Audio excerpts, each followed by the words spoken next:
let's begin now to celebrate and worship the name of Jesus in this house today. His name is so awesome. Amen. Hallelujah. Come on.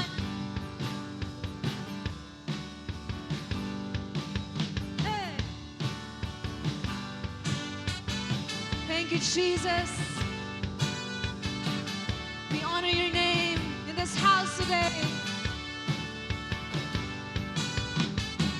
Here in this house of the great King, we come together now to worship Him.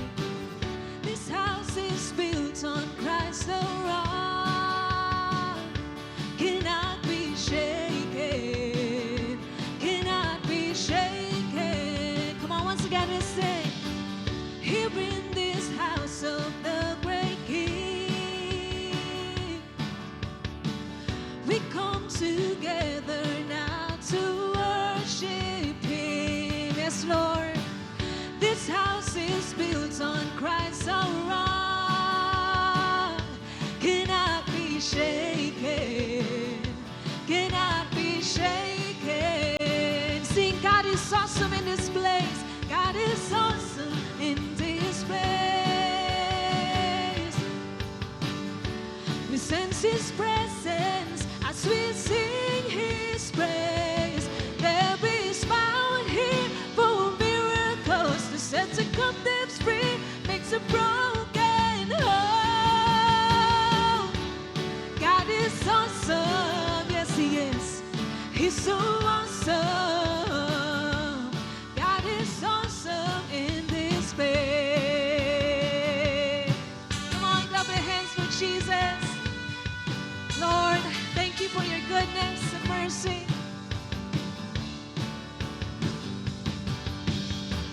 Here in this house of the great King, we come together now. We come together now to worship Him. This house is built on Christ our rock, cannot be shaken, cannot be shaken. God is awesome in this place. God is awesome in this place. Yes, He is. We sense His presence as we sing His praise. There is power here for miracles to set the captives free, make the broken whole.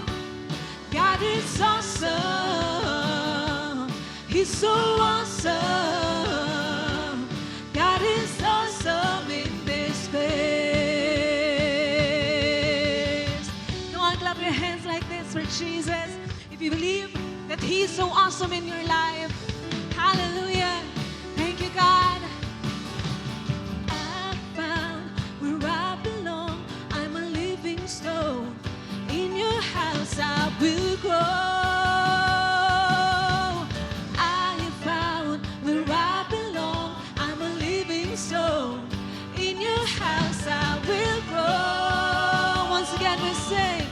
I found where I belong. I'm a living stone.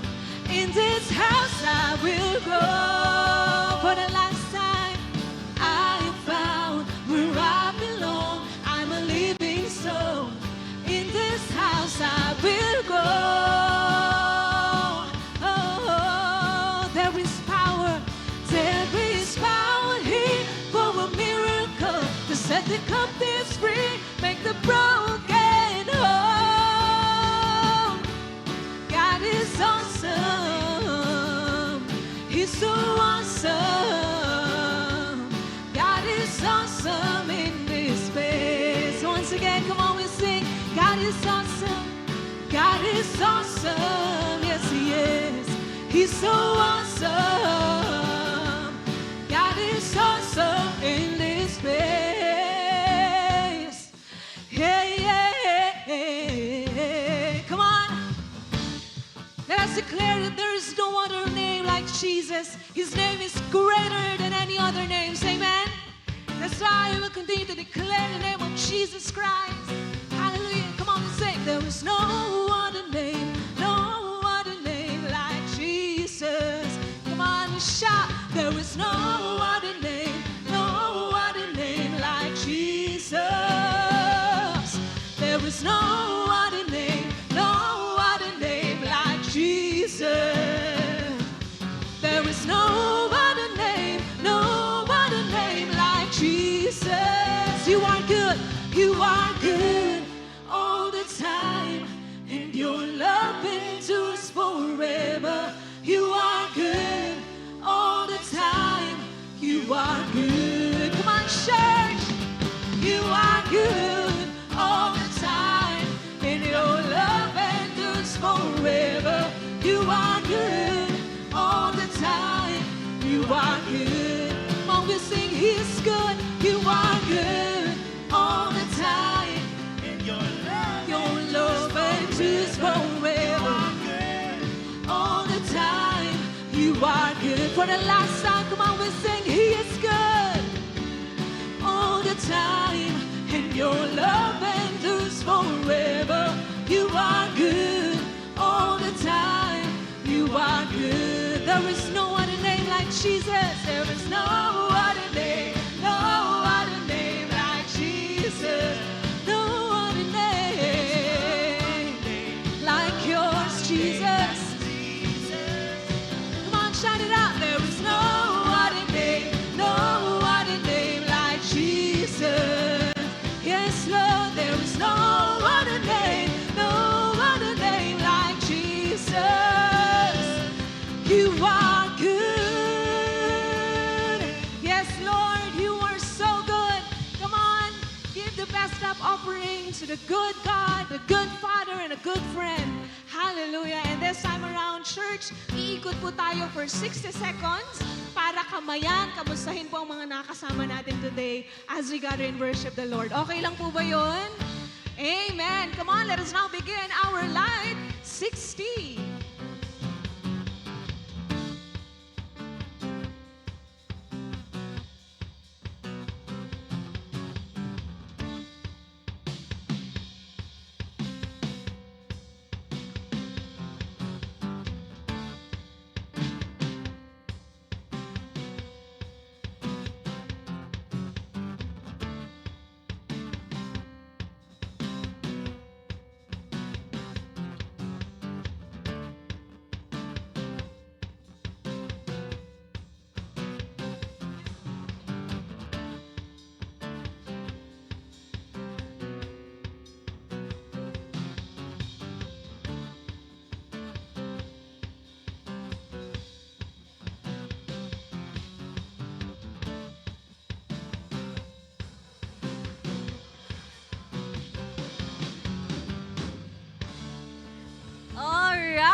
For kicking off this morning with some smiles. And with that, ayan, to all of our brothers and sisters, both online and on-site, together let us embrace the joy of this Sunday. Once again, a great clap offering to our King.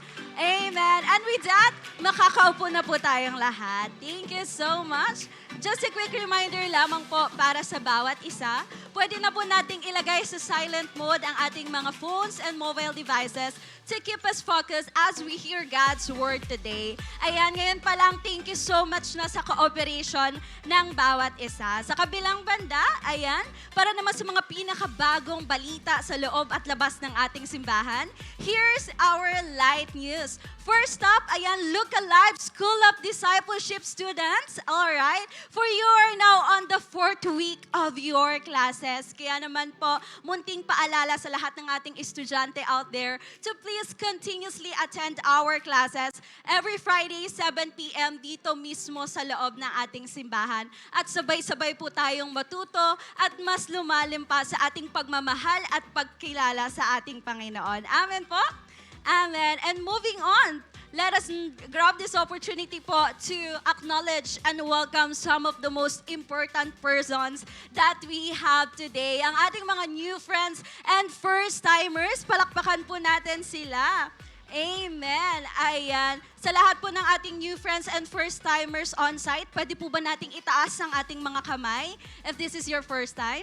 Wow! Palakpakan naman po natin si Lord. Amen. Ayan. Welcome po sa Light Family. Masaya po kami na makasama kayo this Sunday. And sa lahat po ng ating new friends and first-timers, onting lambing lang po sa inyong lahat. Ayan.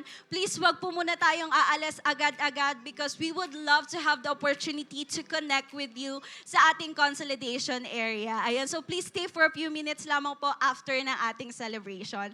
Thank you so much po. And also, we will not forget to acknowledge and greet our online community out there. Ayan, if this is your first time worshiping with us and you want to be part of our growing family, please do not hesitate to type the word connect po sa ating comment section. And surely, one of our online consolidators will be messaging you. And remember po that you are part of our extended family. Again po, to all of our new friends and first-timers, both online and on-site, you are very much welcome po sa Light Church. Ayan, palakpakan po natin si Lord. Amen. And as I end, ayan, I would like to encourage everyone to please remember that even though every day is not a good day, but our God is. Amen? That's why let us all just keep on showing up because if we keep on showing up, we keep on growing up. Once again, ang tagline po ng ating simbahan, if you say yes to Jesus, thank you so much, Life Family, and together, let us continue to celebrate the goodness of God. Blessed Sunday, Light Church. It's time to give and give back to God.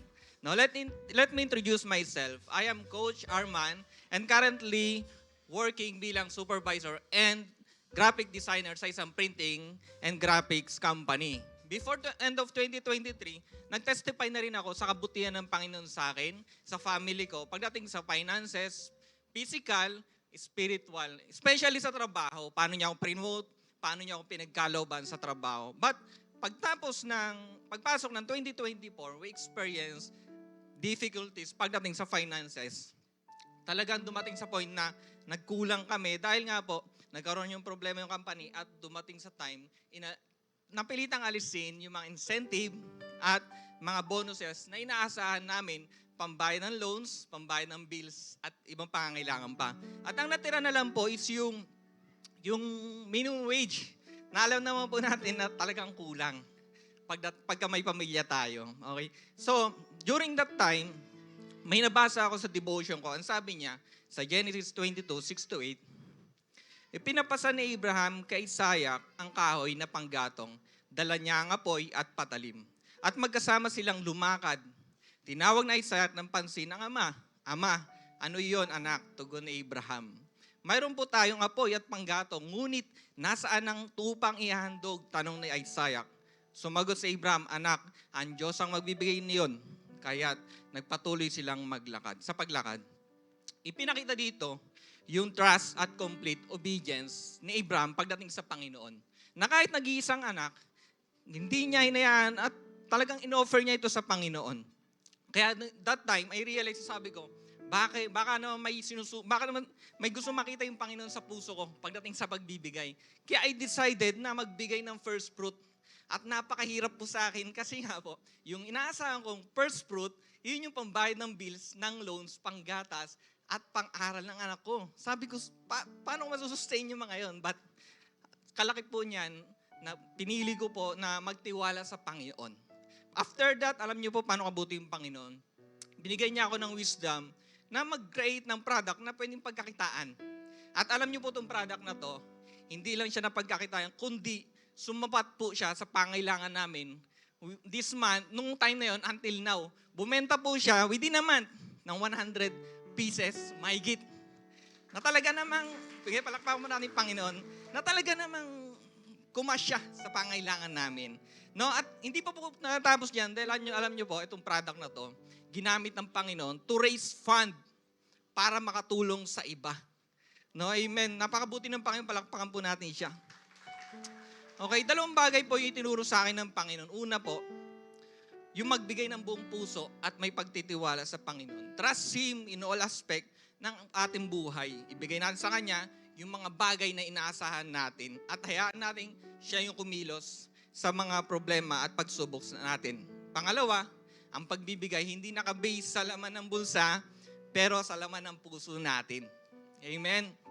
Kahit gaano karami ang laman ng bulsa natin, pero punong-puno yung puso natin ng worries, mahihirapan tayong magbigay. Amen? Kaya nga, as we challenge sa atin, alisin natin yung mga worries na pumupuno sa puso natin. Magtiwala tayo sa Diyos na kaya niyang ibigay lahat ng mga bagay na pangailangan natin, basta iasa natin sa Kanya yung aspeto ng buhay natin. Lahat ng aspeto ng buhay natin. Dahil ang Diyos, minsan kikilos sa mga hindi natin ine-expect. Amen? Kaya as we stand at as we prepare ng ating tithes and offering, pwede pa tayong tumayo. Unang-una, Panginoon, salamat, O God, sa opportunity na makapagbigay kami. Tinadakila ka namin, itinataas at inaangat sa buhay namin, O God. Lord, naniniwala kami na marami man kaming bayarin, maraming gastusin, but God, buksan mo yung puso namin at bayaan mo, Panginoon, na ipagkaloob namin itong finances namin sa inyo. At naniniwala kami na hindi kayo magkukulang sa amin. Kaya God, we pray, kayo magbala sa mga taong magbibigay at sa hindi makapagbigay, Panginoon, kayo nga po mag-bless sa kanila sa susunod na ay makapagbigay din sila sa inyo, Panginoon. Salamat, God. We always praise you, glorify you. In Jesus' name, amen. Let's give.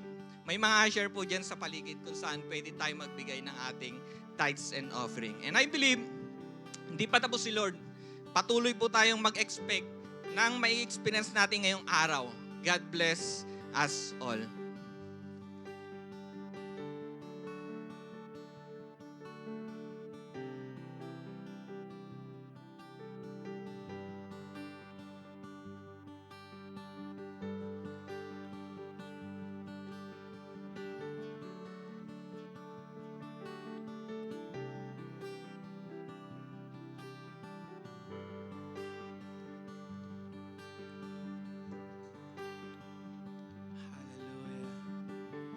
As we open our hearts, may I invite everyone to please stand up kasi hindi pa tayo tapos mag-worship sa ating Panginoon. I'm sure we're still all excited na ibigay yung best na worship na deserve ng Panginoon na nandiyan dyan sa loob ng puso mo. So why don't you open your hearts, raise your hands, sing your own hymns of praises to Him. Come on. Purihin mo, Panginoon. Yun ang deserve niya. Come on, you sing. You sing for Him. Your own hymns of praises, because what the Lord deserves. Come on. Huwag mong pigilan yung sarili mo. Huwag mong intindihin yung katabi mo wherever you are, whether you're online o nandito ka. Come on. The Holy Spirit is moving. Feel the presence of God. Hallelujah.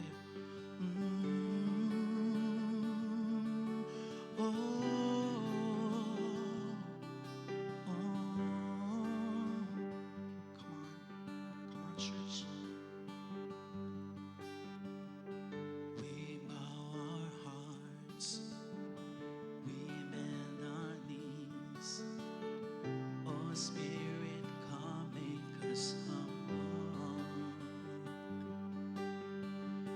We turn our eyes from evil things. Lastly, cast down our idols. Come on, you sing. We bow our hearts. We bow our hearts. We bend our knees. Oh, Spirit.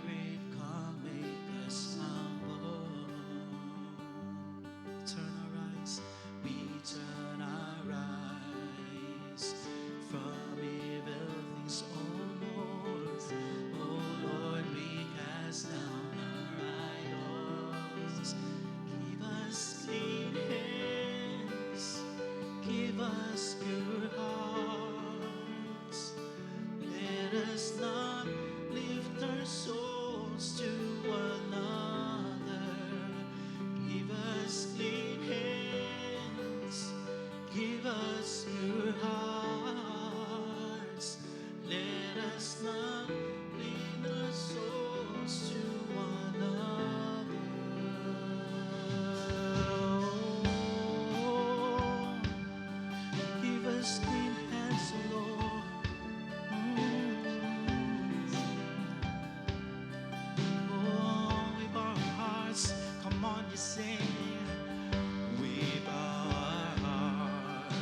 God. That's what He deserves. Can you just declare now who He is in your life? And if you're saying that He is worthy of your life, come on, just declare it right now. And just sing with me and make this as your prayer. Come on, you sing. Worthy, worthy, you are worthy, worthy is the Lord. Worthy, worthy, you are worthy, worthy is the Lord. Come on, you sing, He's worthy. Worthy, worthy, you are worthy, worthy is the Lord. You declare who He is in your life. Worthy, worthy, Jesus, you are worthy. Oh, Jesus, oh, you are the Lord of our Lord.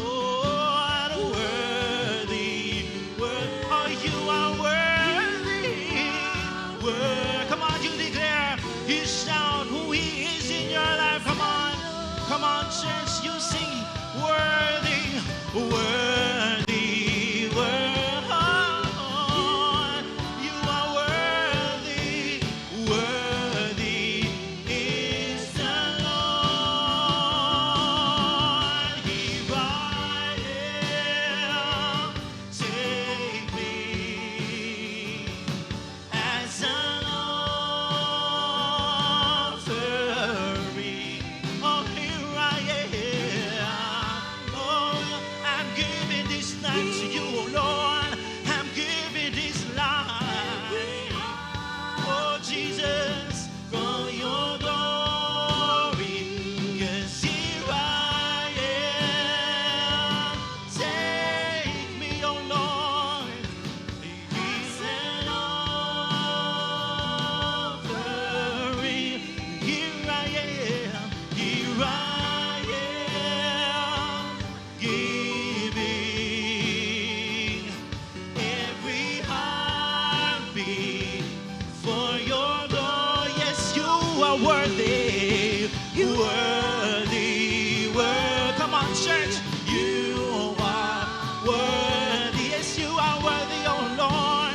Is the Lord. Oh, you are worthy, oh God. Worthy, worthy. You are worthy, worthy is the. Oh, you are worthy. Come on, you declare. Worthy, worthy, you are worthy, worthy is the. Oh, you are worthy, oh Lord, for the last time. Come on, church. Worthy, worthy, you are worthy, worthy is the Lord. Here I am, here I am. Oh, take me, oh Jesus. Yes, as an offering. Oh, you want to worship you. Oh, take me, oh God. Here I am, giving every heart. Just declare this and make this as your prayer. Come on, church. For the last time you sing, here I am. Take me, oh Jesus. Oh, as an offering. Here I am, oh God. Oh, giving every heartbeat for your glory. Take me. Come on, continue to worship the Lord right now. Thank you, Jesus. Raise up your hands sa mga oras na ito. At purihin mo ang iyong Panginoon. Sing a new song to Him. Glorify His name. Welcome His presence right now.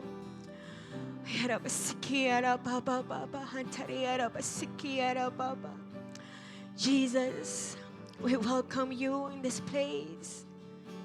Ikaw ang aming Diyos na sinasamba. Ikaw ang aming Diyos na itinataas sa mga oras na ito, Panginoon. Karapat-dapat ka, O Diyos, sa aming the best na papuri at pagsamba. Lord, we just want more of your presence, God.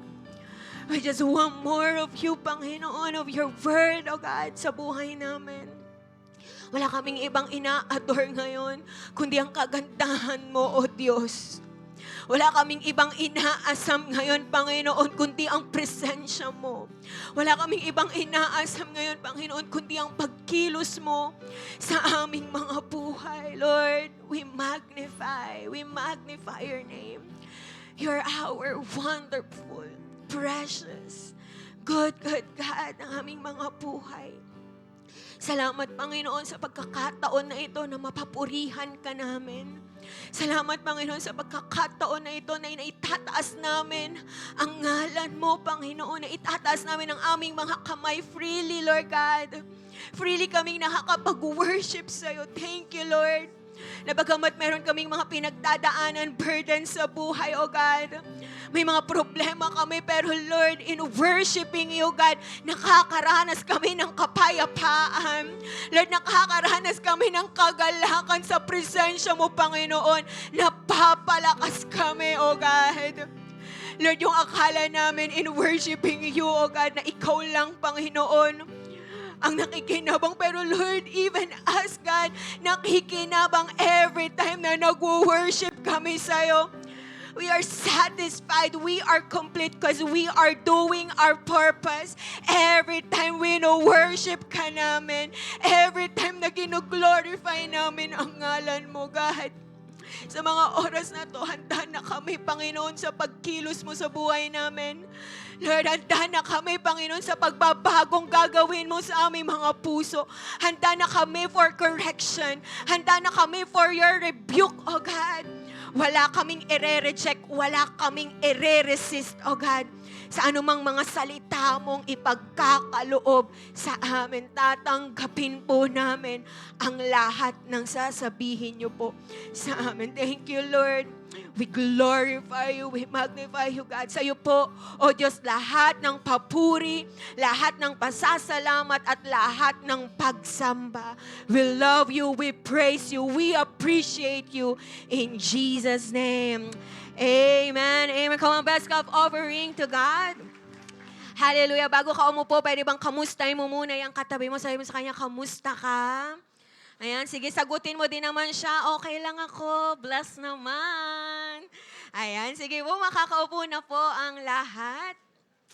Hallelujah! Blessed Sunday po sa ating lahat, syempre sa mga nasa on-site natin, and even po sa ating online. Ayan. So sa mga hindi po nakakakilala po sa akin, I am Pastora Dorothy Joyce Magbuhos. So isa po ako sa ating mga associate pastor po ng ating simbahan, Light Family. Okay, so today po ay first Sunday na ng June. Tingnan mo yung katabi mo, sabi mo sa kanya, June na. Kamusta ka naman? Okay, kumusta po ba mga buhay natin? Okay, kumakalahati na po tayo ng taon, tama po ba? And syempre, pag ganitong buwan na, dama na natin ang tag-ulan. Tama ba? Pero ngayon medyo mainit pa, pero bigla-bigla na lang kasing umuulan. Tama? And syempre po, ito din ang time na marami po ang nagsisipag graduate. Ayun, palakpakan naman po natin lahat ng mga graduate. Taas nga po ng kamay yung mga graduate. Ayan, nag-moving up. Wow, praise the Lord. Congratulations po. So kung katabi mo ay graduate, sabihin mo naman sa kanya, congratulations sa'yo. Ayan. And syempre, since alam nyo na, bakasyon na, tama ba? Syempre, yung mga buhay ng estudyante dyan, nasarap na, tama ba? Although walang allowance na matatanggap, pero hayahay na kasi wala nang mga i-review, tama ba? Wala nang exam, wala nang mga projects na iisipin. And syempre, sa mga estudyante natin dyan, makakagala na ulit siya. Ayan, gusto yan ng katabi mo, okay? And syempre, makakapag-TikTok na yan ng all out. Masasaulo niya na ulit yung mga sinasayaw niya. Tama ba? Yung mga dance move niya dyan. At syempre, hindi mawawala ang makakanood na ulit siya ng favorite niyang K-drama series nang walang iniisip na exam kinabukasan. Tama ba? Parang yung mga nasaraw taga, yes. Di ba? Iba yung mga teachers din natin dyan. Di ba? Mga bakasyonista din. So maybe may iba dito, makakailang series na naman siya ng K-drama para makita niya ulit ang kanyang opa. So yung mga sakata yung opa. Okay. Umamin na po kayo. Alam ko nanonood kayo ng mga K-drama dyan. Okay? Now, speaking of Korean, can you say Korean? Now, alam niyo po ba na meron pong sikat na game sa Korea? Ang tawag po dito ay Whisper Challenge. Alam niyo po ba yan? Familiar po ba kayo dyan sa Whisper Challenge? Yan, may picture po tayo dyan. Okay, so ito pong Whisper Challenge, ano po siya? Guessing game po siya, pahulaan po siya. So bali po, dalawang tao, magkatapat po sila, yan, magka-partner po sila, tapos may papahulaan po na word. So yung isa po is yung tagahula, tapos yung isa po yung magpapahula. So yung iba dyan, familiar na sila dito. Actually po, nilalaro na din to ng mga Pilipino, okay, pero medyo iba lang siya. So ang twist po sa larong ito is, although magpapahulaan sila, meron silang headphones. So, meron sila, para silang magka-partner, may headphones sila. Sa atin po kasi isa lang yung may headphones eh. Pero sa Korea po, dalawa silang may headphones. Tapos po, may tugtog yun, tapos nakamax habang nagpapahula. So, although nakaharap po sila sa isa't isa, kahit malapit lang po sila, medyo malapit, hindi po sila magkakarinigan. So yung isa po yung magpapahula ng word, sasabihin niya lang yung mismong word, tapos yung isa yung manghuhula. As in, boses lang po yung gagamitin nila. Hindi po sila pwede ng mag-body gestures. Maano po sila, madi-disqualify po sila. Pero since po naka-headphone sila, hindi po nila maririnig ang isa't isa. Kaya po, matatawa po kayo kapag pinapanood nyo tong game na to. Kasi as in, sumisigaw na sila lahat-lahat, pero hindi pa rin po sila naririnig nung kapartner nila. Okay, sumisigaw na sila lahat-lahat, pero hindi pa rin po nahuhulaan yung word. And alam nyo po ba, after po ng mga larong ganto, pagod na pagod po sila. Kasi halos napatid na yung litid nung sumisigaw, hindi pa rin po nahulaan ang word. No, naisip ko lang po, ang hirap po ng ganitong communication. Tama po ba? Sino po dito naranasan nyo na kumakausap ka ng taong may earphones? Pero kung kakausap ka ng taong may headphones, di ba yung kahit ilang beses mo nang tinawag yung pangalan niya, ilang beses mo nang sinabi, pinaulit-ulit yung gusto mong sabihin sa kanya, hindi ka naririnig. Sasabihin siya, ha? Ano yun? Sino dito naranasan yun na yun? Tama ba? Ang hirap kausapin ng taong naka-earphone. Tama? Sumisigaw ka na, pero hindi ka pa rin naririnig. At alam niyo po kung anong mas masakit? Yung kunwaring may earphones lang pala siya.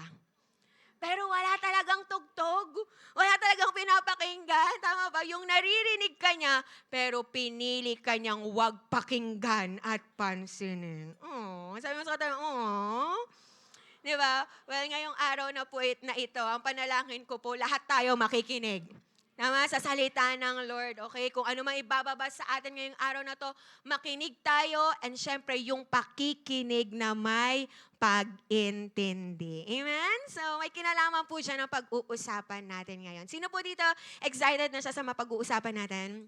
Amen, amen. So kung excited ka na, let's open our Bible to the book of Acts. Ayan, chapter 2, verses 36 to 37. So tatayo po tayong lahat at sabay-sabay po nating basahin. So sa NIV po muna, tapos mamaya sa Pinoy version. Okay, so sige po, sabay-sabay. 1, 2, 3, go. Therefore, let all Israel be assured of this. God has made this Jesus, whom you crucified, both Lord and Messiah. When the people heard this, they were cut to the heart and said to Peter and the other apostles, "Brothers, what shall we do?" Sa Pinoy version po, kaya ngayon, dapat malaman ng lahat ng tao sa Israel na itong si Jesus na pinako nyo sa krus ay talagang ginawa ng Diyos na Panginoon at Christ. Sobrang affected ang mga tao sa narinig nila.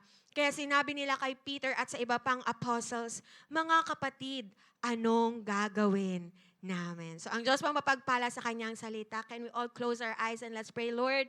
We thank you, God, sa gagawin niyo po ngayong araw na ito. Ngayon pa lang, God, kiniklaim na po namin ang victory. At ngayon pa lang, we believe mangungusap ka, may mga babaguhin ka po sa buhay namin. Have your way, Holy Spirit. Kayo pong patuloy na kumilos. And use me, God, as your vessel, as your mouthpiece sa iyong mga anak. We thank you, we love you, we praise you. In Jesus' name, amen, amen. Sige po, makakaupo na po tayo. Amen. Okay. So just a short background lang po no sa Book of Acts. So ang Acts 4, ang Book of Acts is set immediately after po ng resurrection ng ating Panginoong Jesus.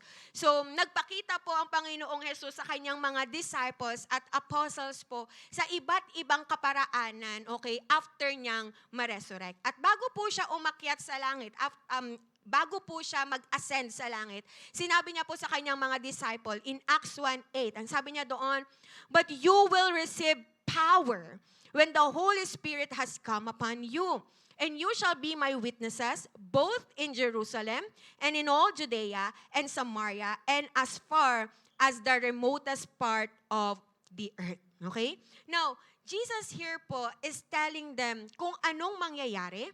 Okay? At kung anong gagawin po ng kanyang mga disciples. At pagkasabi niya po nito, after niyang sabihin, siya po ay nag-ascend na sa langit. Then fast forward lang po, okay, ng konti. Nung araw na po ng Pentecost, can you say Pentecost? Okay, ang Pentecost po ang tawag sa piyesta po ng harvest ng wheat na sineselebrate po ng mga Hudyo. At pag sinabi po nating Pentecost, it means 50. Can you say 50? Bakit 50? Kasi po, ginagawa nila ito 50 days after ng Passover. Okay? So sa araw na po na ito ng Pentecost, magkakasama po ang lahat ng mga disciples sa iisang lugar. At meron pong nangyari. Anong nangyari? Acts 2, 2-4. Sabi doon, and suddenly, a noise like a violent rushing wind came from heaven, and it filled the whole house where they were sitting. And tongues that looked like fire appeared to them, distributing themselves, and a tongue rested on each one of them. And in verse 4, ang sabi doon, and they were all filled with the Holy Spirit and began to speak with different tongues as the Spirit was giving them the ability to speak out. Now, ang sabi, napuno po silang lahat, silang mga disciples na nandoon, napuno daw po silang lahat ng Holy Spirit at nagsimula daw po silang magsalita sa iba't ibang lengguwahe. Okay, sa tulong po ng Holy Spirit. So, sa nangyari pong ito, okay, so makikita po natin na nangyari po yung sinabi ni Jesus Christ sa Acts 1:8. Now, syempre, nagsasalita sila ng iba't ibang mga language. Nung narinig ito ng mga religious na mga Hudyo, okay, na nakatira sa Jerusalem, na galing po sa iba't ibang bansa sa mundo, nagulat sila. Sabi nila gano'n, bakit nakakapagsalita ito ng mga lengguwahe natin? Sabi po sa verse 8, sabi gano'n, di ba, taga-Galilee silang lahat? Pero ba't nakakapagsalita sila ng language natin? So yung mga taong nandoon, nakarinig at nakakita ng nangyayaring nagsasalita sa iba't ibang lengguwahe ang mga disciples, they were so amazed. Namangha po sila sa nangyaring ito. Pero alam niyo po ba, may iba din pong mga tao na pinagtawanan ito. Tinawanan po ito, tapos ang sabi nila, ay nako, mga lasing lang yang mga yan. Okay, mga nakainom daw, mga lasing lang daw tong mga ito. But here comes Peter in verse 14. Ang sabi sa verse 14, but Peter, taking his stand with the other 11, raised his voice and declared to them. So si Peter daw, okay, nung narinig niya yung mga sinasabi ng mga tao na lasing lang yung mga yan, tumayo daw si Peter, nagsalita ng malakas at doon po siya nag-start na mag-preach sa mga taong nandoon. At alam niyo po ba, na sa pagsasalita po na ito ni Peter, may matindi pong nangyari. Okay, sa mga taong nandoon na nakarinig po kay Peter. No, pag-usapan po natin ngayon, what did the people experience as they hear the preaching of Peter? Ano po ba yung naranasan ng mga tao na nakarinig po ng preaching ni Peter that time? So, unang-una po is the painful truth. Can you say painful? Sabi mo sa katabi mo, truth. Amen. Okay, parang simula pa lang painful na kaagad. Okay? Now, as Peter stood po and preached sa mga Hudyo na nandoon, may dalawa pong laman, okay, ang kanyang preaching. May dalawang laman na mensahe po ang kanyang preaching. Una po ay regarding sa outpouring po ng Holy Spirit na pinophesy mismo ni Prophet Joel. Okay? At yung pangalawa niya namang mensahe ay regarding po kay Jesus Christ bilang siya po ang Lord and Messiah na kinusify po nila. Now, tignan natin para mas maintindihan.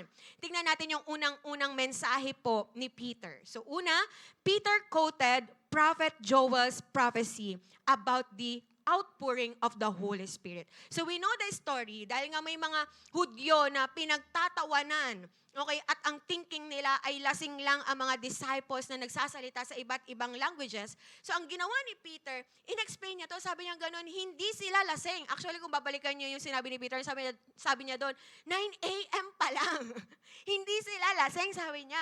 Tapos ang ginawa ni Peter, pinaliwanag niya kung ano ang tunay na ibig sabihin nito. At sinabi niya na ito mismo, yung nangyayaring nakikita nyo ngayon, naririnig nyo ngayon, ito mismo ang pinophesy ni Prophet Joel in Joel chapter 2, 28 to 32. So, kinote niya yung sinulat or yung pinophesy ni Prophet Joel. So, sinabi niya in Acts 2:16 to 21, itong nakikita nyo ngayon, ito yung sinabi noon ni Prophet Joel. Ganito yung sinabi niya, ito ang gagawin ko sa mga huling araw, sabi ng Diyos. Ibubuhos ko ang espiritu ko sa lahat ng tao. Ipoproclaim ng mga anak niyong lalaki at babae ang mga mensahe ko. Makakakita ng mga visions ang mga kabataang lalaki at magkakaroon ng mga panaginip ang mga matatandang lalaki. Sa mga panahong iyon, ibubuhos ko ang espiritu ko pati sa mga nagsiserve sa akin na lalaki at babae. Ipoproclaim nila ang mensahe ko. So yung kinote ni Peter, okay, from Joel, it focuses sa pangako ng Diyos na ipupour out niya ang kanyang banal na espiritu sa lahat ng tao. Are you getting it? So dito po, ang sinasabi po ni Peter, na kung ano yung nasasaksihan ng mga Hudyong nandoon, okay, ng mga Jews na nandoon, ito ay ang outpouring ni Holy Spirit na mismong sinabi ni Prophet Joel. Now sa Old Testament po kasi, actually, certain people lang po ang nafi-filled ng Holy Spirit at a certain time for a specific purpose. But here po, the outpouring of the Holy Spirit ay para sa lahat po ng tatawag sa Panginoon. At kung babalikan po natin ang konteksto po ng prophecy ni Prophet Joel, ang outpouring po ng Holy Spirit, listen to this, ang outpouring po ng Holy Spirit ay senyales sa mangyayari bago dumating ang day of the Lord. So, ibig sabihin, bago daw ang day of the Lord, merong outpouring of the Holy Spirit. At ano po ba ang day of the Lord? Now, ang day of the Lord po ay hindi lang kapag ang kingdom ng Diyos ay na-establish na sa earth. At hindi lang din po ito pagpupoured out ng promised blessings ng Diyos sa Israel. Pero, pag sinabi nating day of the Lord, ito din po ay tumutukoy sa kanyang judgment. Can you say judgment? So, ibig sabihin, ang outpouring po ng Holy Spirit na sinasabi ni Prophet Joel ay warning na ang judgment ay nalalapit na. Are you here? At kasama po ito sa kinote ni Peter in verse 20, ang sabi niya doon, the sun will be turned into darkness and the moon into blood before the great and glorious day of the Lord comes. Pero buti na lang po, kasi sa last verse, in verse 21, kinote po ni Peter ang promised salvation ng lahat ng tatawag sa Panginoon. Ang sabi niya doon, at maliligtas ang sino mang tatawag sa Panginoon. So actually po, ang point lang naman, okay, ng unang mensahe ni Peter sa kanyang preaching is, ang point niya, lahat ng nasasaksihan ng mga Hudyo that time, na nagsasalita sa iba't ibang languages ang mga disciples, yun ay ang outpouring ng banal na spirito na prophesy ni Prophet Joel. Hindi dahil lasing sila. Nagigets po natin? Are you here? Can you say amen? Amen. Next, ito na po. After na sabihin ni Peter, or after niya nang ipaliwanag ang outpouring ng banal na spirito, ito na po. He now introduces the focus ng kanyang sermon. Okay, ng kanyang preaching. Ano yon? Letter B. Peter spoke about Jesus as the Messiah sent by God who the Jewish people crucified. Mababasa po natin yan sa Acts chapter 2 verses 22 to 36.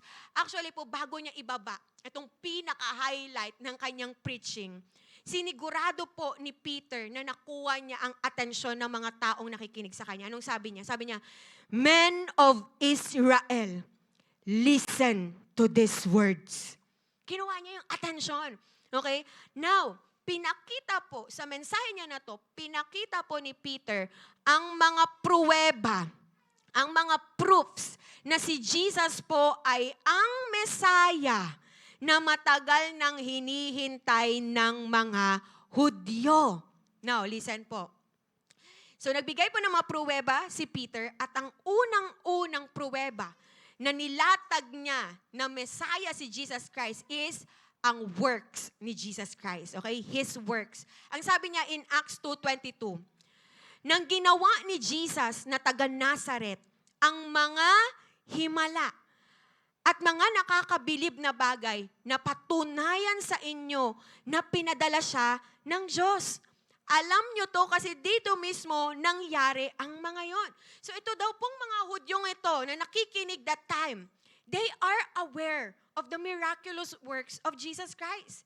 Sila mismo, nasaksihan nila yon at yun ay patunay, yung mga ginawang miracles ni Jesus, okay, yung mga ginawang himala ni Jesus Christ, ay patunay po na siya ay pinadala mismo ng Diyos. Na siya ang Messiah.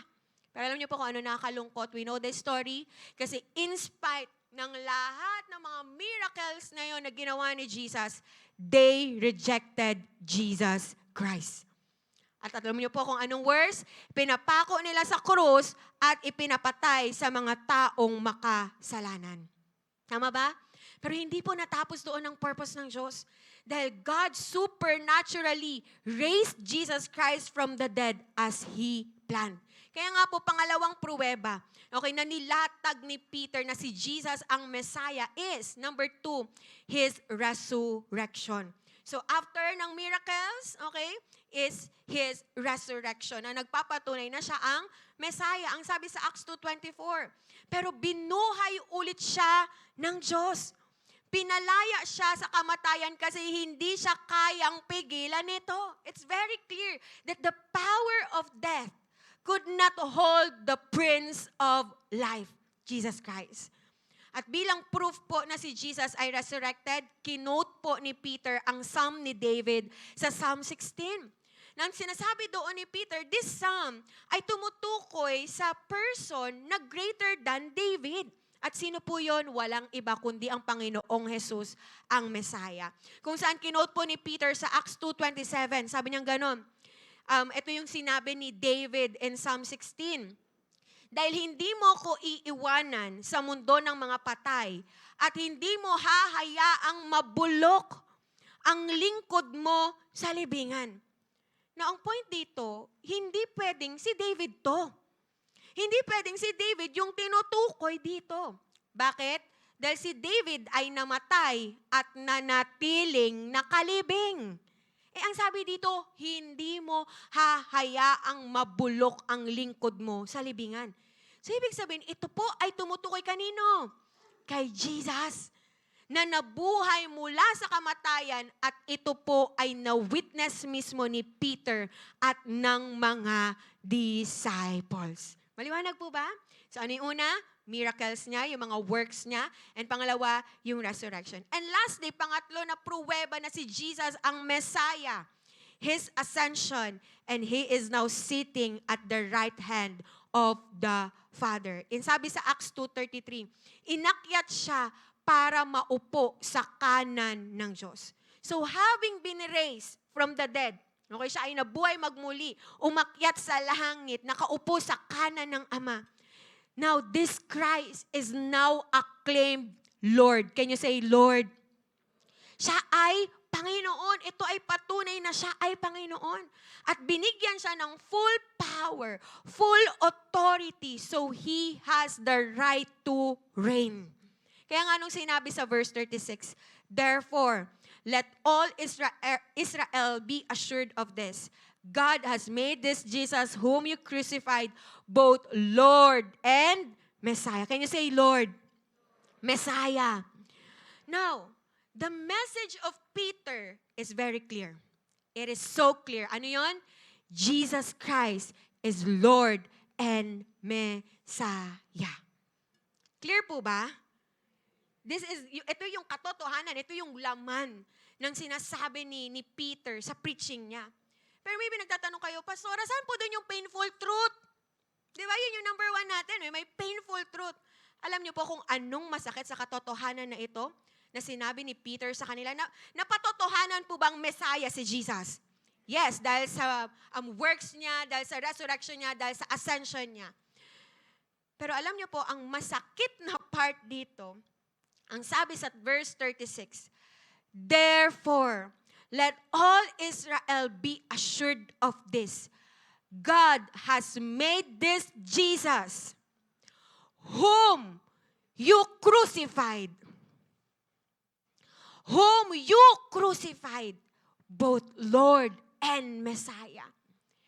Yung Jesus na Lord and Messiah, na napatunayang Lord and Messiah, kinusify mo. Kinusify ninyo. Nagigets po natin? Na yung nireject at pinako nila sa krus ay ang Lord at Messiah na matagal na nilang hinihintay.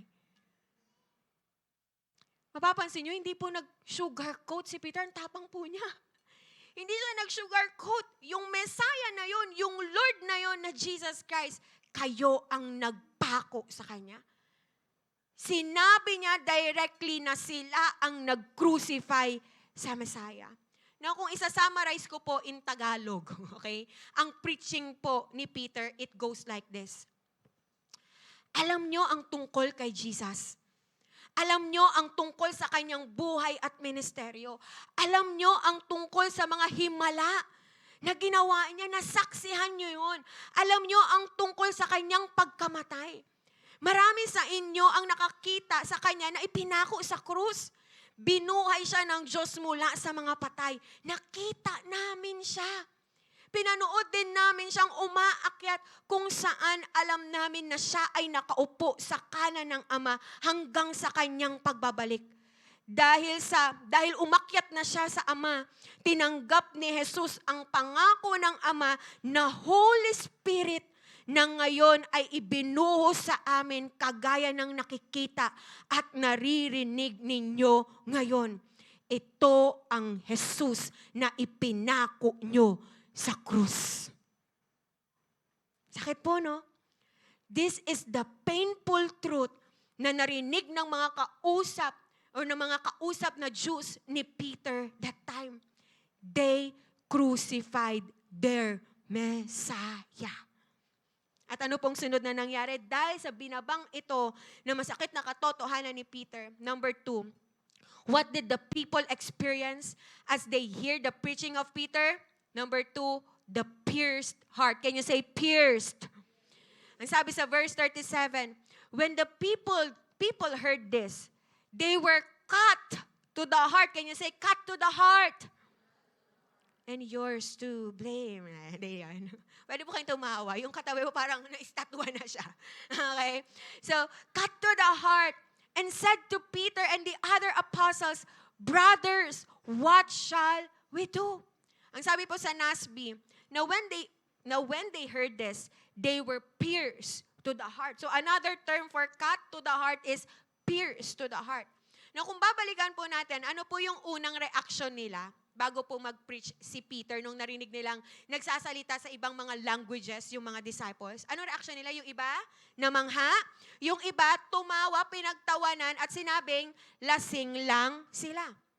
Pero after po nilang marinig ang preaching ni Peter, the word says, they were cut to the heart. They were pierced to the heart. See the difference? After nilang marinig ang preaching, after nilang marinig ang katotohanan, may kakaibang nangyari sa puso nila. Now, yung salita pong pierce or yung cut in Greek is katanuso. Can you say it? Katanuso. Nang ibig sabihin niya is to prick, to pierce, metaphorically, to pain the mind sharply, agitate it vehemently, use especially of the emotion of sorrow. Sa Tagalog po, tinusok. Hindi lang basta tinusok, binutas. Okay? Tinusok at binutas ng matalim na bagay. And actually po, ang salitang katanuso, hindi lang po ito yung basta mababaw na tinusok. Hindi po. Kasi ang kata po, ang ibig sabihin niya is intensifies at ang nuso po is pierce. So ibig sabihin, matinding pagkaka-pierce. Okay? Hindi lang mababaw, pero it goes into and through their heart. Ganun po yung naramdaman nilang, ganun po yung naramdaman nila sa kanilang puso. As in tagos. Sabi niyo nga po, tagos. Tagos sa puso yung pain, tagos sa puso yung sorrow na naramdaman nila after marinig ang preaching ni Peter. So the message of Peter shook his audience to their very core, to their very heart. At katulad po ng isang matulis na espada, the words of Peter penetrated sa matitigas na puso ng mga Hudyo that time. Listen to this. The Jews who had pierced their own Messiah were now pierced to their heart. So ang mga isipan nila were now opened sa katotohanan na ang Messiah at ang Lord po nila ay pinako nila sa krus. Bukas na po ang kanilang mga mata at isipan sa nagawa nilang kasalanan sa kanilang Messiah. Kaya pansin niyo po, hindi na sila nakipag-argue kay Peter. Knowing religious Jews, di ba? Makikipag-argue yan lagi. Di ba? Pagpatungkol kay Jesus Christ, makikipag-argue yan. Pero this time, hindi sila nakipag-argue. Hindi sila nagmalinis pa. Hindi nila sinabing, ay, hindi ako yan. Ay, yung Jesus hindi naman totoo. Hindi sila, alam mo yung naging defensive. Hindi nila dinefend yung sarili nila na sinabi nilang hindi kami ang nagpapako kay Jesus Christ sa krus. Hindi po nila dineny na sila ang nagpapako kay Jesus Christ. Bakit? Because they were pierced to the heart. Ramdam nila ang pain of guilt. Dahil ang sinabi po ni Peter about sa kanila ay totoo. They had put Jesus to death, their Messiah, their Lord. At alam niyo po kung ano nangyari sa kanila. Actually, yung nangyari po sa kanila, it's a perfect example ng isang convicted sinner. Can you say convicted? Okay, yung convicted sinner na nagkaroon sila ng conviction na sila ay makasalanan. Na sila ay nagkasala sa Panginoong Jesus. At alam niyo po ba that conviction ay kailangan for a genuine conversion? Amen? Para tanggapin mo ang Panginoong Jesus, kailangan ang conviction. Sabi nga ni MacArthur, conviction is the key used by the Holy Spirit to open the heart to salvation. At since naranasan ito ng mga Hudyo that time, these convicted Jews were now wide awake. Gising na sila, nasa tamang kaisipan na sila pagdating sa salita ng Diyos. Pagdating sa katotohanan. So nagkaroon po ng turn around. Mula sa pusong bato, naging pusong basag. Nung marinig nila ang katotohanan, indeed, ito po ang epekto epekto ng word of truth sa tao. Sino dito naniniwala? Every time na mayroong binababang salita ng Diyos sa atin, may nababagbag sa ating mga puso. May nababasag, may nababago sa ating mga puso. It's like, alam mo yun, double-edged sword. More than, actually, sharper than double-edged sword na nagpipierce talaga sa ating mga puso. Kaya nga ang sabi sa Hebrews 4:12, "For the word of God is alive and active, sharper than any double-edged sword. It penetrates even to dividing soul and spirit, joints and marrow. It judges the thoughts and attitudes of the heart." So nagkaroon ng katanuso ang mga Hudyo that time. Now, anong next na nangyari? Number 3 and the last. What did the people experience as they heard the preaching of Peter? Number 3, the powerful response. Okay? After hearing the truth, nakaranas ng pierced heart, at nagkaroon ng powerful response. Ang sabi sa verse 37, "When the people heard this, they were cut to the heart and said to Peter and the other apostles, 'Brothers, what shall we do?'" Yung katanuso po na naranasan nila ay nag-lead sa kanila to have a powerful response. Dahil alam nila po na nagkasala sila, they wanted to know how to make it right. Alam nilang responsable sila sa kamatayan ng Panginoong Yesus, and so they know kailangan nilang mag-respond appropriately. At ang tanong nila, "Brothers, what shall we do?" Can you say it? What shall we do? Sabi mo sa katabi mo, what shall we do? Diba? Anong gagawin namin? Peter, anong gagawin namin? And alam niyo po itong question na to, this sounds familiar. Kung nagbabasa po tayo ng ating Biblia, this sounds familiar. Why? Because it's the same question ng crowd kay John the Baptizer. In Luke 3:10, ang sabi doon, "Then what shall we do?" Yun din yung tanong nila, what shall we do? It's the same question na tinanong po ni Paul nung time na inenkwentro siya ng Panginoong Jesus sa road of Damascus. Ang sabi sa Acts 22:10, "And I said, 'What shall I do, Lord?'" At ito din ang desperate question ng jailer kina Paul at Silas sa Acts 16:30. He then brought them out and asked, "Sirs, what must I do to be saved?" No, may pattern, no? What shall I do? Kung mapapansin niyo po, ang question nila, what shall we do? Anong gagawin namin? Hindi, what shall we say? Hindi din, what shall we believe?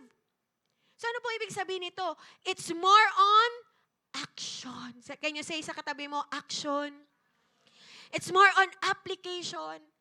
I wanna tell you po, ang tunay na nakaranas ng katanuso, ng cut to the heart, ng pierce to the heart, hindi lang po hanggang salita, pero handang kumilos. Amen. Konti lang ang nakakaranas ng katanuso. Amen po ba? Katanuso goes further than profession. Hindi ka lang nagpo-profess, hindi ka lang basta nagsasalita. But it is in heart and deed, sa puso at may gawa, not in speech and word only. So hindi po siya katanguso. Sabi mo sa tayo mo, hindi katanguso. Na hanggang salita lang lagi. Diba? Hindi sige gagawin ko. Hindi sige susunod na ako. Diba? Pero hanggang salita lang. Pero katanuso na may aksyon, na may application, every time na naririnig ang salita ng Diyos, handang magbago at magpabago. Amen? Now, anong sinagot po ni Peter sa kanila? Acts 2:38. Peter said to them, "Repent, magsisi kayo, and each of you be baptized in the name of Jesus Christ for the forgiveness of your sins, and you will receive the gift of the Holy Spirit." So maliwanag po, sinabihan sila ni Peter mag-repent. So yung proclamation po ni Peter, nag-call or tumawag po sa kanila para gumawa ng application. Tinanong nila si Peter kung anong gagawin? Well, binigyan din sila ni Peter hindi ng suggestion, but command to repent. At alam niyo po ba na itong command na to, it calls for immediate response. It conveys a what? Sense of urgency. Na para pong sinasabi ni Peter, do not delay. Do not procrastinate. Just do it. Do it now. At ang tanong, ginawa po ba to ng mga tao? Verse 41, ang sabi doon, so then, those who had received His word were baptized. And that day, there were added about 3,000 souls. Wow! Ano bang palakpakan natin ang Diyos? 3,000 po ang nakaranas ng katanuso at nanampalataya kay Kristo. At hindi lang yon, ang sabi pa po sa in verse 42, they were continually devoting themselves to the apostles' teaching and to fellowship, to the breaking of bread and to prayer. Listen po mga kapatid, yung katanuso po na na-experience nila, hindi lang po nag-produce ng aksyon sa simula. Hindi lang po isang linggo yung action or yung application nila. Pero ang sabi, continually, tuloy-tuloy, consistent yung action na ginawa nila dahil sa katanuso na naranasan nila. Mga kapatid, malalaman po natin kung talagang katanuso ang na-experience ng isang tao. Hindi lang po siya basta na emosyon, tapos nung nag-subside na yung emotion, nawala na din sa Panginoon. Hindi po ito pang isang linggo at pang isang buwan lang. Pero makikita mo sa tuloy-tuloy niyang action, sa tuloy-tuloy niyang commitment sa Panginoon. Amen? Now, ito po ang epekto ng katanuso, may powerful na response. So, ito po yung tatlong naranasan ng mga taong nakarinig ng preaching ni Peter. Ano po yung una? The experience, painful truth. Pangalawa, pierced heart. And number 3, powerful response. At alam niyo po ba, interestingly, dito na po ako magtatapos. Alam niyo po ba na ang katanuso ay may related noun which is katanuxis. Can you say it? Katanuxis. At alam niyo po kung anong ibig sabihin ng katanuxis? It's very different sa ibig sabihin ng katanuso. Katanuxis denotes a senseless mental condition as if in deep sleep, natutulog. Matinding pagkatulog. It is use of numbness resulting from a bite or poisonous sting. In other words po, stupor or insensibility sa Tagalog, walang pakiramdam. Kalus ang puso. At alam niyo po ba, na ito po ang nakakalungkot at tragic na kondisyon ng puso ng Israel before. Na hindi po nila kinilala ang Panginoong Jesus as Messiah and Lord. Pero after hearing the truth from Peter, yung katanuksis nilang puso ay nakaranas ng katanuso. Yung pusong walang pakiramdam, yung pusong natutulog, yung pusong manhid ay natusok, nabutas, nabasag, at nagresulta sa pananampalataya kay Kristo. Amen. Pwede bang palakpakan natin si Lord? Mula sa pagiging pusong bato, sa pagiging pusong basag. Amen. Now, as I end po, as we evaluate ourselves, maybe nagtataka ka, bakit po natin yung pinag-uusapan, Pastora? Ito po ang tanong ko sa ating lahat. Are we experiencing or are we still experiencing katanuso? Evaluate yourself right now. Maybe kanina nakikinig ka ng salita ng Lord. Are we experiencing katanuso? May cutting to the heart ba habang nakikinig ka ng salita ng Diyos? May piercing to the heart ba? Or pa ba tayong nararanasan every time na nakakarinig tayo ng salita ng Diyos? Every time na nagde-devotion tayo, nagla-light group tayo, nagsa-Sunday service tayo, nagme-mentoring tayo, meron pa bang cutting sa ating mga puso? Meron pa bang piercing to the heart? Meron pa bang katanuso?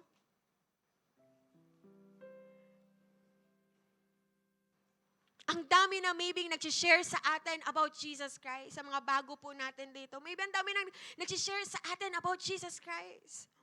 Ang dami na nag-share sa atin ng gospel.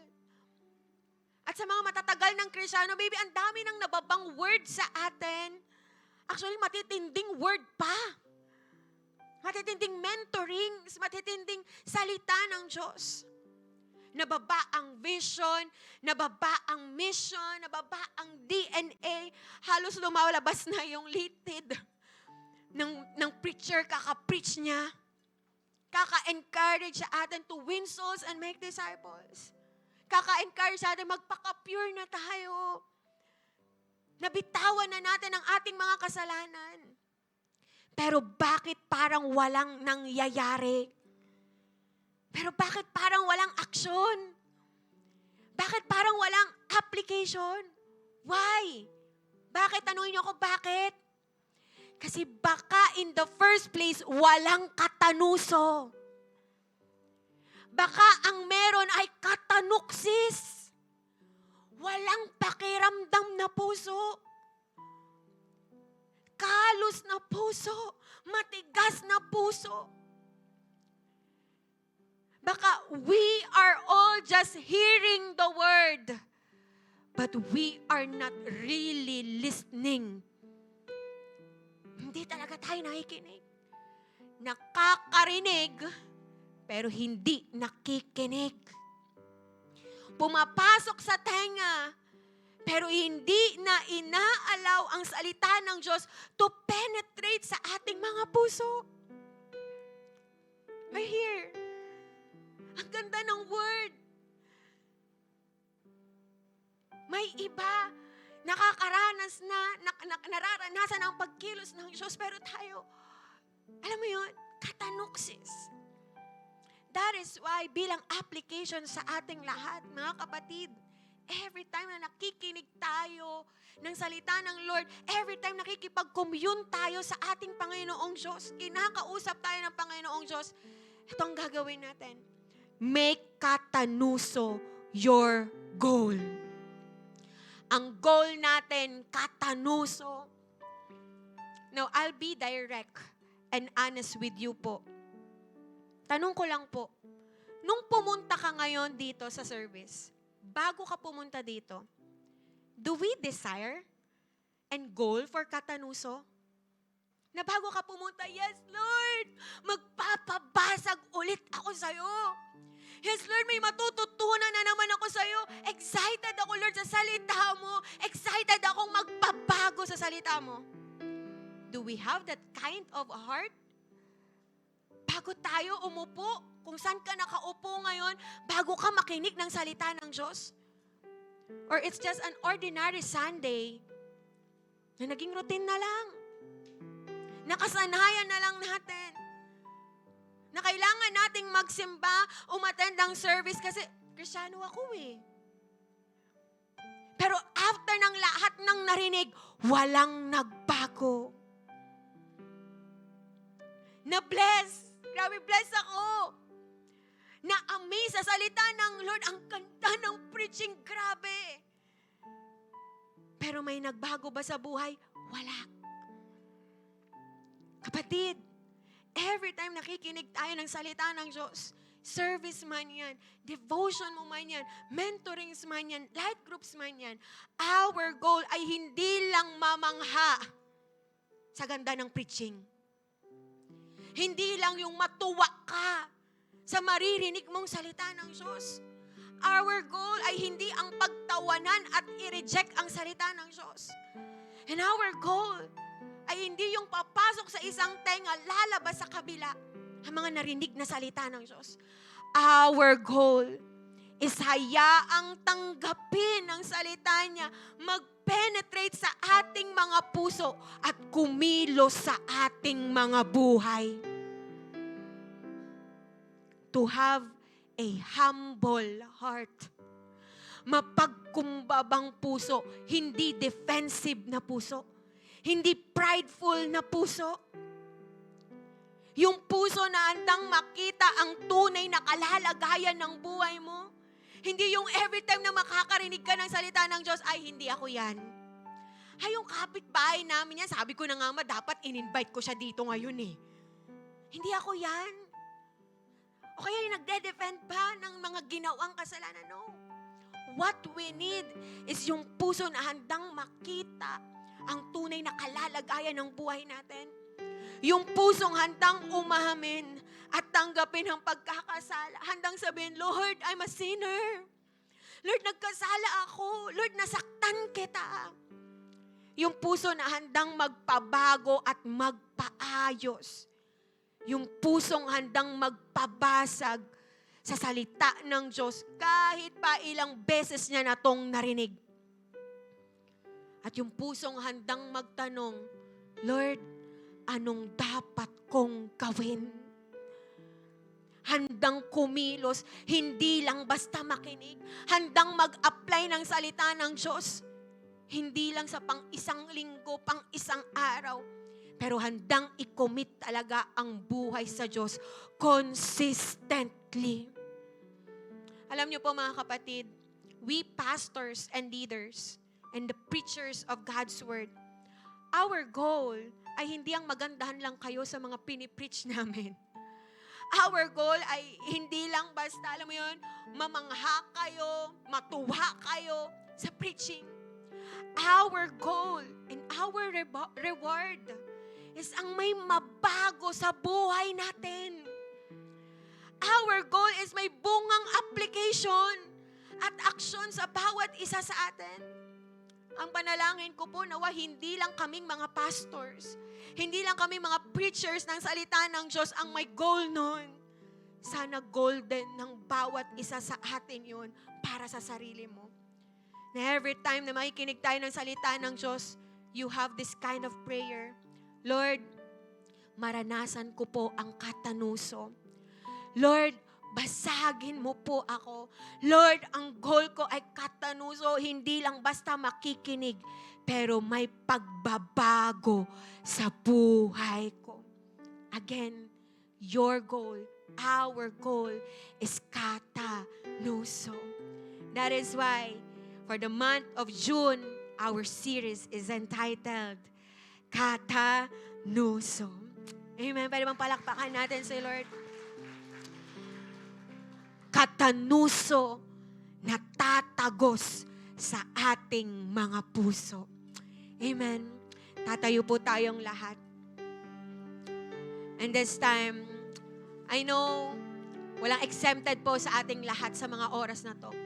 Lahat po tayo kinakausap ng Panginoon, hindi aksidente nandito ka. Hindi aksidente naririnig mo to. Ito lang ang panalangin ko. Do not resist. Do not reject God's word. But let it penetrate your heart. Allow His word to penetrate your heart right now. Allow His word na mag-pierce into and pierce through your heart. Butasin, basagin, tusukin ang ating mga pusong naging matigas na. Naging bato na. Puso na nagkaroon na ng katanuksis. Sa mga oras na to, we will humble before the presence of God. And repent just like Peter. Just like nang kinumand ni Peter nung nagtanong sa kanya, yung mga tao, brothers, what shall we do? What shall we do? Kung nakita mo ngayon yung sarili mo, yung tunay na kalalagayan ng puso mo na, Lord, matigas na yung puso ko. Lord, di na nagpe-penetrate ang salita mo sa buhay ko. Lord, may katanuksis na akong puso. And maybe, you have the same question. Katulad ng sinabi ng mga Hudyo that time, Lord, anong gagawin ko? What shall we do? And the command is very clear. Repent. Repent from your katanuxis heart. Repent sa mga matitigas na puso. Repent sa walang pakiramdam na puso. Kung nakita mo ang sarili mo, na yes, nakikinig ka ng salita niya, you're always present sa devotion mo. You're always present sa life groups. Sa Sunday services, walang paliya ang attendance mo. Walang paliya ang devotion mo. Pero ang tanong, may katanuso ka pa bang nararanasan? May nagbabago ba sa buhay mo? At kung nakikita natin ngayon, Lord, wala nang nagpipierce into my heart. Wala nang nagpipierce through my heart. Repent right now. Humingi ka ng kapatawaran ngayon sa Panginoon. And desire for katanuso, Lord. Pierce to my heart, God. Hayaan mo ang salita ng Diyos mag-penetrate sa puso mo ngayon in the name of Jesus. At habang ikaw binubuksan mo ang puso mo, habang ikaw inahayaan mo, inaalaw mo ang salita ng Diyos to penetrate sa puso mo, I wanna tell you, merong matinding resulta yan. Merong matinding response yan. Come on. If that is repentance, repent right now. Come on. Kung may mga time na nakakarinig tayo ng word, pero wala nang dating sa atin, papasok sa isang tenga, lalabas sa kabila. Masabi lang na nag-devotion, masabi lang na nag-life group, masabi lang na nag-service, repent right now. And if allow mo sa sarili mo, na Lord, ako yung kinakausap mo, na hindi na inaalaw ang salita mo, na baguhin ako, repent right now. At kung alam mo sa sarili mo, ikaw yung may kalos na puso, ikaw yung taong wala ng pakiramdam, kahit gaano pa katindi ang salita ng Diyos, kung ikaw yun, repent right now. And kung dumating sa time, wala nang napoproduce na action, wala nang application, ang mga salitang naririnig natin, repent right now. Kung lagi na lang tayo hanggang salita, pero walang action, repent right now. I pray in the name of Jesus, makaranas muli tayo ng katanuso. Huwag harangan ng pride. Huwag harangan ng pagde-deny. Huwag harangan ng distractions. Huwag harangan ng rejections. Huwag harangan ng resistance. Ang salita ng Diyos sa buhay mo. Let it penetrate. Let it penetrate and pierce your heart. Katanuso is our goal. Come on. Lord, gusto ko ng katanuso. Lord, gusto ko ng katanuso. Na every time na makikinig ako ng salita mo, may magbabago sa buhay ko. Kasi tinanggap ko ito at hinayaan kong kumilos sa buhay ko. Yes, Lord. Thank you, Jesus. Thank you, God. May you see us, Lord God, humble, hindi prideful, humble, hindi defensive, pero humble na tumatanggap ng salita mo, humble, not denial, humble na handang magpakorek at magpa-rebuke sa iyong mga salita. Thank you, Lord.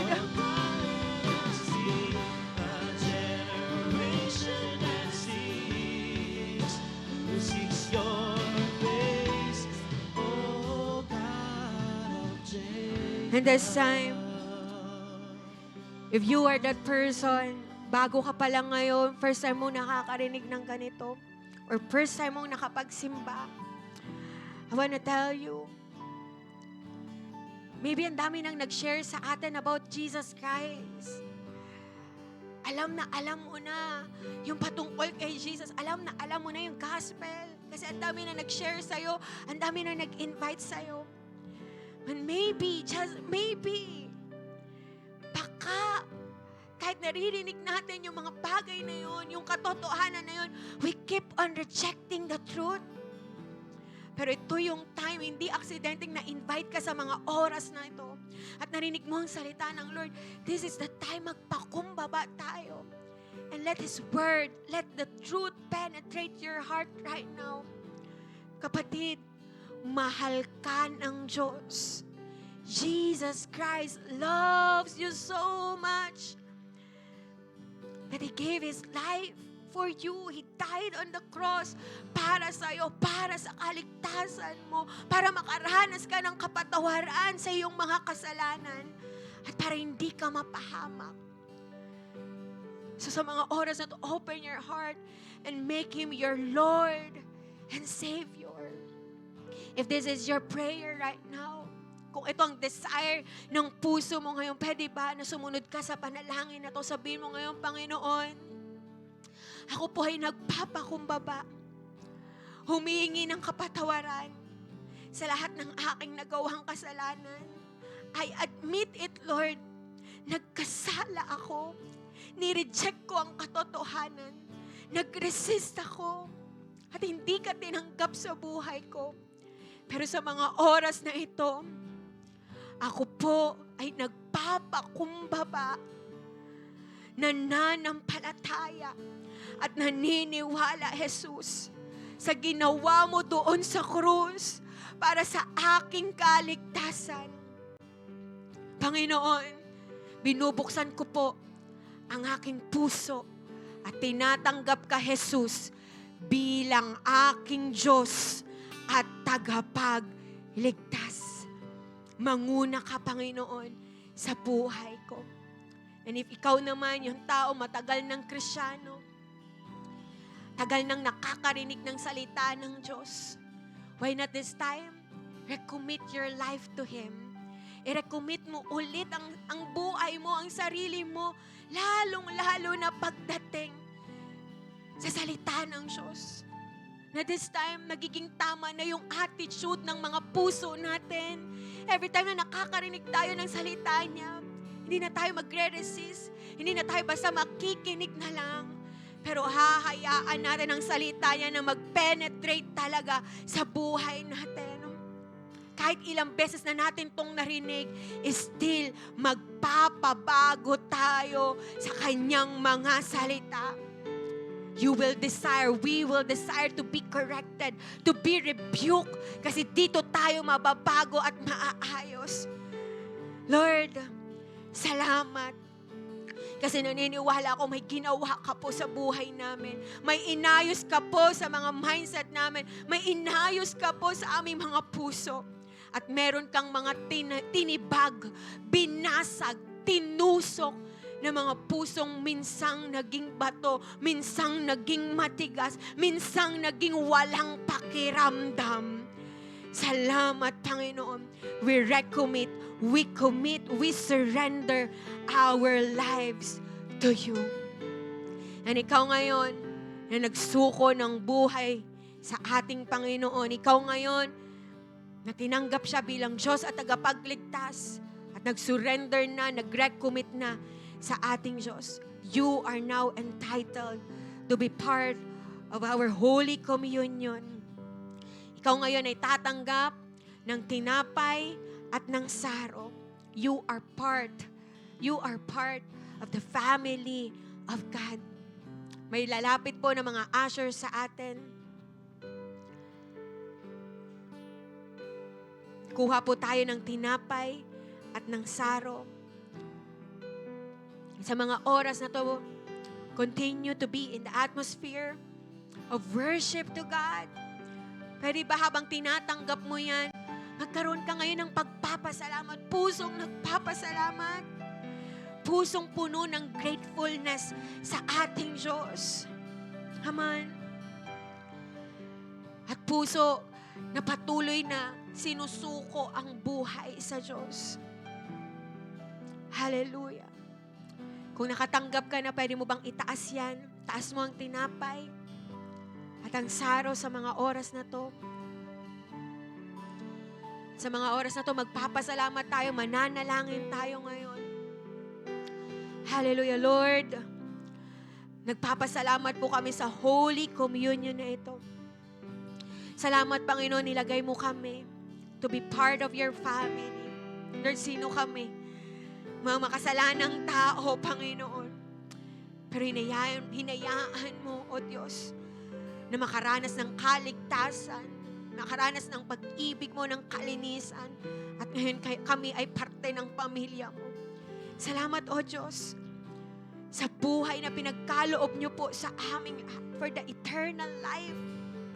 At salamat, God, sa tinapay at sa saro na ito. Thank you, Lord, for the bread that symbolizes your body na sinaktan, sinugatan, sa iyong mga sugat kami nagsipaggaling. Salamat din, Lord, sa inumin na ito that symbolizes your blood that washes away our sins. And without the shedding of the blood, there's no remissions of sin. Lord, sa ginagawa po namin ito, inaalala po namin ang pagdating mo sa aming mga buhay. Lord, inaalala po namin ang kabutihan mo. Ang love mo po, ang unconditional na love mo po sa amin. Ang kaligtasan na ipinagkaloob niyo po sa amin. Inako mo ang aming mga kasalanan doon sa krus. Ikaw ay namatay, nilibing na buhay muli, umakyat sa langit at muling babalik para kami ay sunduin. Salamat, Panginoon. We do this, O God, in remembrance of you. Bless the bread, bless the cup. In Jesus' name, amen. Kainin po natin ang tinapay.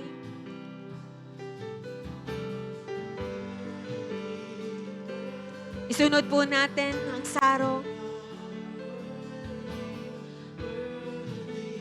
And this time, continue to worship the King of Kings and the Lord of Lords. He is worthy of our praises. He is worthy of our worship sa mga oras na to. Come on. Purihin mo siya ng may pagpapasalamat. Purihin mo siya ng may pagsuko ng iyong buhay. At ng may commitment na patuloy na isasapamuhay ang kanyang mga salita. Thank you, Lord.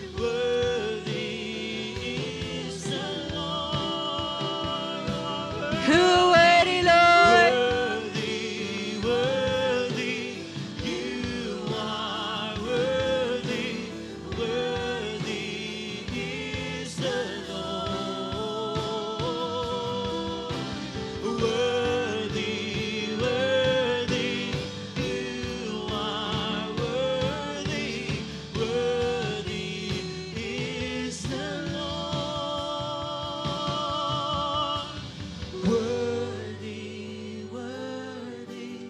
Yes, God, you are worthy, Lord.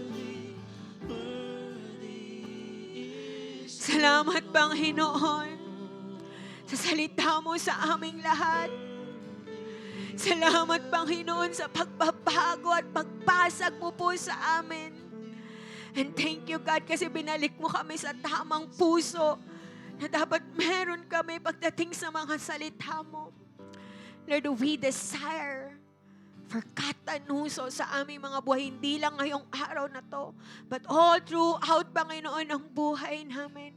Patuloy naming igugol at ide-desire every time na nakakarinig kami ng salita mo, yung katanuso, the cutting to our heart, pierce to our heart. Thank you, Lord. Naniniwala ko, Panginoon, may mga binago ka sa aming mga puso. May mga inayos ka po sa amin at nagpapasalamat kami doon. Iingatan namin ito, Panginoon. At God, hindi kami papayag na walang bunga, Panginoon, ang mga salita mong narinig namin. May application kaming gagawin. May action kaming gagawin, Panginoon. Thank you, Lord. We surrender everything to you. Sa iyo po, O Diyos, lahat ng papuri at pagsamba. In Jesus' name we pray. Amen, amen. Come on, best cup offering to God. There's a reason to celebrate. Amen. Come on. Let us continue to sing this song to the Lord. Sa mga gusto pong humabol ng kanilang tithes and offering, pwede po tayong lumapit dito sa harapan. Meron po tayong basket. Come on, let's sing this.